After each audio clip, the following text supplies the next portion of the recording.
Weganoagarono, and welcome to another episode of Straight Talk. I'm one of your hosts, Michael Stock Sr., and we have today... Christine Taylor. And Regan Jacob Stock. Special guest. Back in again. This time for Ross. Can't get rid of her. Hey! All right, that's why I'm in the middle. I'm kind of trying to keep these two apart. Okay, so we'll get right into some of the topics for Straight Talk this week. Off the top, we're going to start with the Red Dress Ball, which was a charity foundation, or Cattery Memorial Foundation charity ball. Right, and you were there. Yeah, I was You there. were on the red carpet. Oh, well, not really, but yeah. How did it go? Did you get all fancied up and everything? Yeah. It was sold out too. Yeah, it was sold out. There was over 250 people in attendance.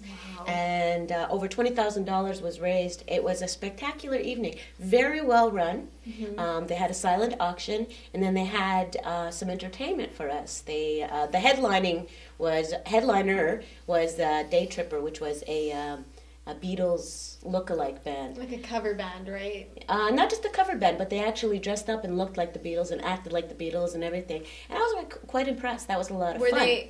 So how do you think they measured up? I think they did really, really well. They started off earlier in the gray suits, you know, with the little Beatle boots and the hair, and then they came back into the second set with their more like the 60s, 70-ish garb. But they had other entertainment from Yes, town, they did. Well, first they had, in between, they also had, as a surprise, they had some circus performers from the circus school in Montreal. That was really exciting and very well done. But in between, before, during dinner, we were entertained by a lot of local artists, so to speak. Yeah, they had, mostly everybody was doing kind of Beatles tribute type things. Yeah, it was really good. So, yeah. Guaharani Jacobs is one of the ones she was singing, and the girl's got an amazing voice. Yes, she does. She has an so impressed by her poise and her her maturity in terms of performance. She did a really good job. With Maris Jacobs on piano with her. There was also Kevin John Saylor on piano, Frey McCarthy singing as well. They had a bunch of others. One was Joe Delarone with Winnedio and John D, I think. And they were doing also like singing a cappella and all that stuff. It was really? Yeah, it was like I said, I can't picture that. Surprise like performances. From the Beatles they were singing? Yeah, the Beatles, and because they're like huge Beatle fans. Yeah. So yes, they are. yeah, so it was a very entertaining evening. Like I said, they had the silent auction as well, which was a lot of fun, and then of course the dancing, you know, and some of the dresses were spectacular. I mean, we're talking, I personally didn't wear a red dress because I don't think I look good in red, but I wore a black dress with a red shawl type of thing. Well, as long as you got the red in but there. some people really had beautiful formal gowns on, and it was a really well put together evening. Everybody behaved themselves, but had a lot of fun. Well, So that's good. And it's for a good cause. I Yeah. mean, the Cattery Memorial Foundation raises money for our local hospital, right? Which is the Cattery Memorial Hospital. So for different $20,000 for different things. Congratulations to the organizers. That was, it's a big event, and it takes a long time to put together. Yeah. And everybody did a great job. You know, speaking of big events, there was a press conference last week that was held for a new bus service here in Kahnawake. Not a Sitso bus service, mind you, just a regular bus service that a community member decided that was needed, and there was a press conference held outside the bus. The bus was outside, and the press conference was actually held outside the bus. It was freezing, and we sent Mohawk TV's Hogan Gilbert there to get the details, so we're going to go to that clip right now. Take a look. Something that's long overdue, like I said, why we did it, a number of reasons. The one, that town has expanded so much that it's very difficult getting from A to B now. Like we took the furthest point out on the 106 area, Texas area. Just from there to the return is 9 miles. And we also look at safety factors, where we have a lot of young people leaving the Clay Mountains, walking to town, and we're concerned about their safety at the same time. So one is just to get people used to it. And we're only in town for now. We're just going to see where it goes, and we're open to adjustments, as it goes. And as we get going, people are asking, constantly, go here and go there. And I guess he's trying to do everything. We're trying to make it like an hour run, how much you can cover within 1 hour. And that'll be it. when we had the idea, we went forward with it, and we gauged the community to see if there was an interest out there, and there was. So that's what warranted our next move to bring us where we're at. So, but now we need community participation. If the community does not use it enough, then we'll know that it won't be successful. Well, they have to use it. It's still good condition. But it's no longer a school bus. That's why the yellow or all markings had to be removed. It's not a school bus. It's a bus for the community. Yes, we have it inspected. Like Sam's the manager. I mean, he's been in the bus business for a long time. They're well aware. They're reliable, competent people. They're fully experienced. I leave all that stuff to them. They take care of it. They know what they're doing. The buses are going to be aged every so many years. They're going to be moving, and depending on our how successful we are with this project, we'll look at the next one. If it goes good, we'll see if we can get bus stops. We'll have little signs, Kahnawake. Right now, just Yeah, raise your hand. yeah, I want to go. Yeah. Well, it's like New York, the taxi, you raise your hand. And How many you trips get on. per day? We're going to start at 7 to 7, Yeah. and on the weekends at 7 to 5. If we need to go to 6, we'll go to 6, that's all. Go down lot 106, come back and go over to OSHA, come back up in Clay Mountain, come through the tunnel, then we're going to go down Veterans Boulevard, then all the way up to McCumbers Road, down all the way down to Gedesville, all the way back on Crosses Road behind the cemetery, 15th Street East, come out at the cemetery road, go all the way down to the fire hall, back down to OCR, then here at the complex. From here, past the hospital, all the way down to the Elders Lodge, up to the Elders Lodge, back down to Sesame Street, all the way down to where George Hills is, and then back up to up Blind Ladies Hill. From there, we're going to go to OCR, and on the Saturday, we're going to go to the arena for the kids. And if they want to go to arena at night, we'll go there. But Saturday is mainly for the arena, so it take about an hour and 20 minutes for the whole route. Right now, it's just we haven't even started. Once we get started and we know where we're going for the route, then we'll post everything and the times that we get there. It'll take a while. Well, Sam, we got on the bus and I didn't pay, so Hey, here's the first $2. First $2. All right. Hey.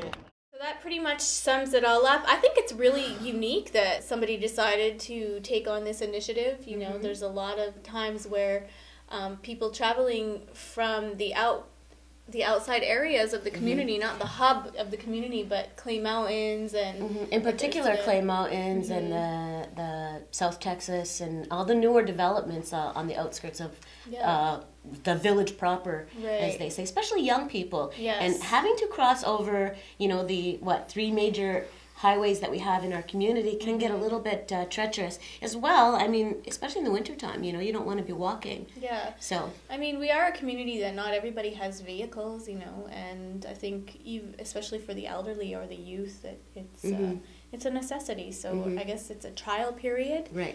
We're going to see how Especially that in works. this day and age too, because a lot of people with the escalating gas prices, as well as Isn't the that impact crazy? including the impact on the environment.